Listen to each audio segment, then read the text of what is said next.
আজিকালি ছোৱালীয়ে ঘৰত নকৰে একো কাম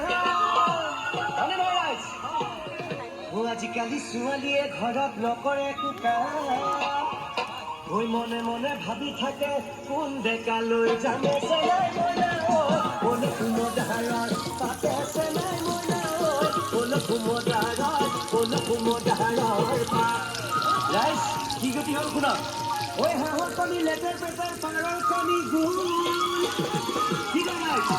ঐ হাঁহৰ কণী লেতেৰ পেটাৰ পাৰৰ কণী গুণ ৰাইজ বেয়া নহ'ব দেই ঐ আৰু এটা কণী আছে ঐ লগাই গন্ধৰ কি কণী বাৰু ৰাইজ জানেনে